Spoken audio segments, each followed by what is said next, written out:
हम लोग कल एक्सरसाइज 8.1 के प्रश्न संख्या 1 से लेकर 4 तक देखे थे और आज हमको देखना है उसी का माने उसी एक्सरसाइज का, ठीक है ना। 5वां क्वेश्चन जिसमें दिया है कि सेक थीटा बराबर 13/12, सेक थीटा बराबर 13/12 और कह रहा है आपका कि तथा अन्य त्रिकोणमितीय अनुपात परिकलित कीजिए। ठीक है, हम लोग को पता है कि टोटल यानी कुल त्रिकोणमितीय फलन होता है 6, जिसमें से एगो दिया है और हमको 5 गो ज्ञात करना है। ठीक है ना। आखिर 6 गो कौन कौन होता है, तो 6 गो आपका होता है साइन हो जाएगा, कॉस हो जाएगा, टेन हो जाएगा, कॉट हो जाएगा, सेक हो जाएगा और कॉसेक हो जाएगा। ठीक है ना। जिसमें से सेक हमारा दिया है, सबसे पहले हम लोग क्या करेंगे, इसमें सबसे पहला काम होता है हमारा, ठीक है, सूत्र लगाना। जो हमारा सेक थीटा का ये होता है, फॉर्मूला होता है यानी सूत्र होता है। ठीक है ना। तो सेक थीटा का देखते हैं सूत्र क्या है। ठीक है, सेक थीटा बराबर होता है आपका कोण बटा आधार। मतलब इस सूत्र से हमको पता चला कि जो ऊपर है कोण है और नीचे है जो है आधार है। मतलब ऊपर वाला 13 कोण हो जाएगा, नीचे वाला आधार हो गया। ठीक है ना, हो जाएगा। तो हमारा देखो इससे क्या पता चला, इस फॉर्मूला से, ये फार्मूला लगाने का मतलब, ये फार्मूला लगाने का मतलब यानी इस सूत्र लगाने का मतलब हमारा यही था कि हमको कुछ ना कुछ मिलेगा। यहाँ से हमको कोण और आधार मिल गया। ठीक ना। तो लिखेंगे कोण बराबर 13, आधार बराबर आपका हो जाएगा 12। अब हमको क्या चाहिए, तो हमको और एगो चाहिए लंब। ठीक है ना। तो लंब के लिए हम पाइथागोरस प्रमेय लगाएंगे। ठीक है, उससे हमारा लंब आराम से मिल जाएगा। लिखेंगे अतः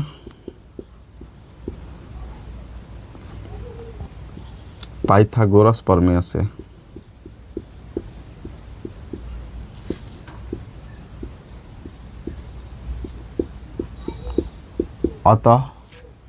पाइथागोरस प्रमेय से, ठीक है ना। पाइथागोरस प्रमेय लंब, पाइथागोरस प्रमेय में लंब बराबर होता है √ कोण स्क्वायर माइनस आधार स्क्वायर। लिखो आपका हो जाएगा लंब बराबर √ कोण स्क्वायर माइनस आधार स्क्वायर। ठीक है, कोण हमको पता है क्या दिया है 13। ठीक है, लिखो 13 का स्क्वायर माइनस आधार है 12, 12 का स्क्वायर सबका √ 13 का स्क्वायर होता है 169 169 माइनस 12 का स्क्वायर होता है 144 144। इसमें से माइनस करो। ठीक है ना। माइनस करो, 169 में से 144 घटेगा तो हमारा हो जाएगा 25। 25 का वर्गमूल पता है हमको। ठीक है ना। 25 का वर्गमूल का है 5 है। तो हमारा कोण भी मिल गया, आधार भी मिल गया और लंब भी मिल गया। ठीक है ना। कोण, आधार और लंब, ये तीनों हमारा मिल गया। इसी से हम लोग साइन भी निकाल सकते हैं, कॉस भी, टेन भी, कॉट भी और कॉसेक भी। निकालो। साइन थीटा बराबर होता है आपका लंब बटा कोण। लंब हमारा क्या आया है 5, कोण का है 13। आंसर एगो त्रिकोणमितीय अनुपात निकल गया। दूसरा है कॉस थीटा। कॉस थीटा होता है आधार बटा कोण।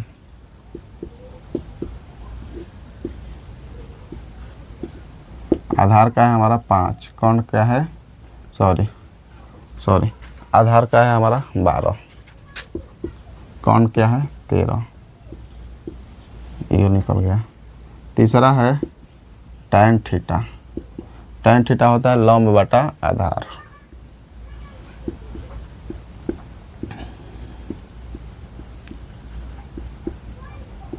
लंब बटा आधार। लंब का है हमारा 5 है और आधार का है हमारा 12 है। अगला का है हमारा कॉट थीटा। कॉट थीटा का फार्मूला हो जाता है आधार बटा लंब। आधार बटा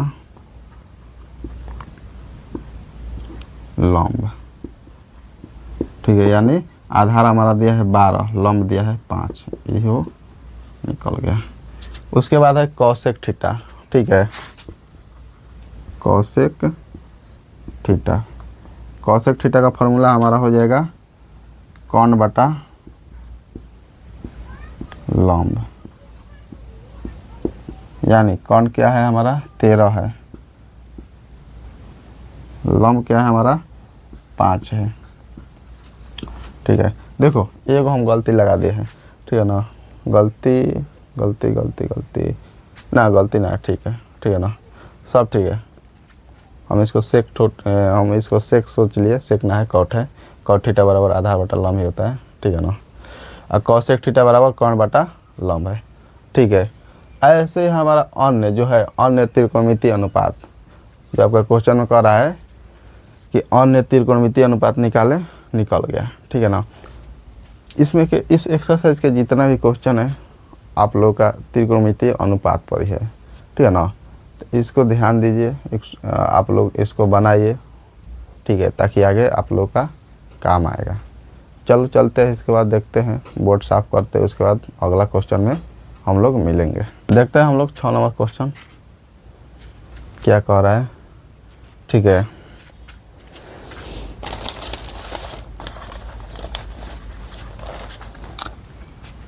छः नंबर क्वेश्चन कह रहा है कि यदि कोण ए और कोण बी न्यून कोण हो जहाँ cos ए बराबर cos बी, तो दिखाइए कि कोण ए बराबर कोण बी के। चलो चलते हैं। उसके लिए हमको क्या करना पड़ेगा, सबसे पहले एक समकोण त्रिभुज बनाना पड़ेगा।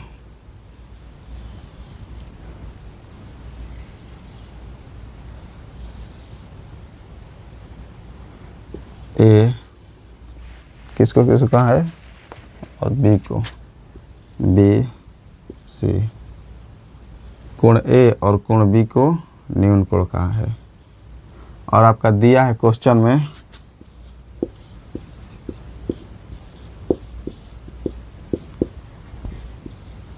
cos ए बराबर cos बी।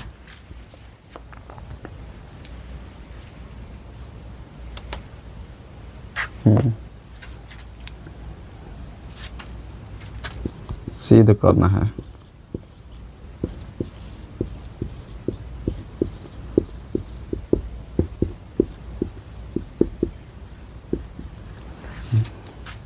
इतना आपका दिया हुआ है, ठीक है ना। आपका दिया है कि कोण ए, आपका दिया है cos ए बराबर cos बी, और क्वेश्चन में कहा है कि कोण ए और कोण बी न्यून कोण है। तो हमको सिद्ध करना है कि कोण ए बराबर कोण बी है, ठीक है। चलते हम लोग cos ए देखते हैं। पहले लिखेंगे यहाँ पर हल cos ए बराबर फॉर्मूला का हो जाएगा, अगर कोण ए के सापेक्ष देख रहे हैं तो cos ए का फॉर्मूला होता है आधार बटा कोण, ठीक है ना।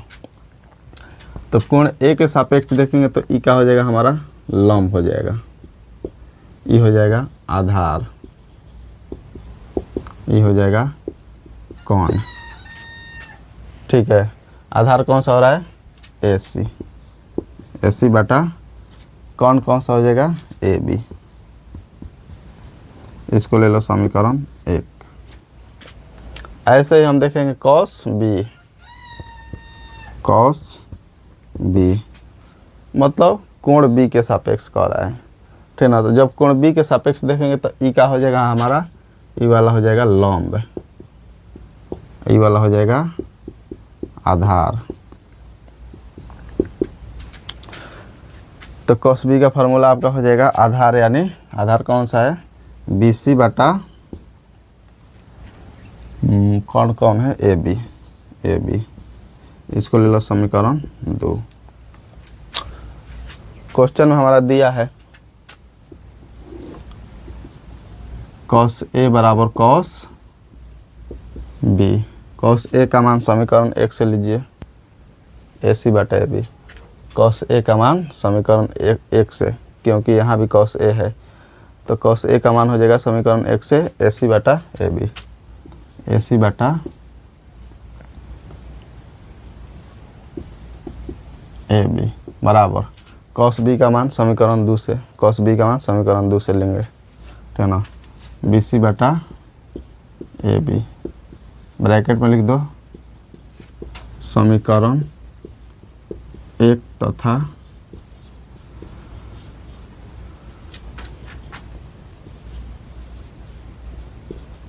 समीकरण 2 से।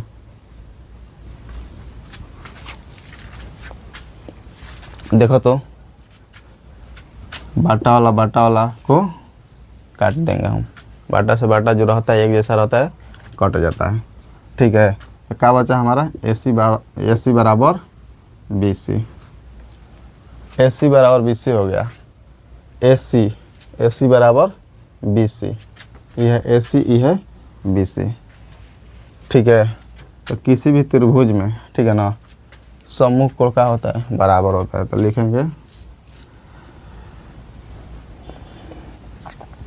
AC के सामने वाला कोण, AC के सामने वाला कोण कौन है, कोण B बराबर BC के सामने वाला कोण कौन है, कोण A। रीजन लिखो,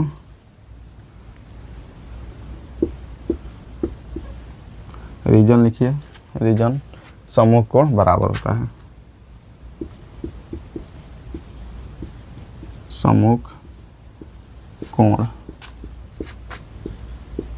बराबर होता है। अगर किसी भी त्रिभुज में दो भुजाएं बराबर है तो उसके सम्मुख कोण भी बराबर होती है, ठीक है ना। इसीलिए AC के सामने वाला कोण है B और BC के सामने वाला कोण है A, BC के सामने वाला कोण है A, तो दोनों बराबर हो जाएगी। इसको सीधा करके लिख देंगे जैसे क्वेश्चन में पूछ रहा है, ठीक है ना। कोण A बराबर कोण B, सीधा करके लिख दो, कोण A बराबर कोण B, प्रूव्ड। और सही सिद्ध हम लोग कर लिए, ठीक है ना, सिद्ध हो गया हमारा जो पूछ रहा था।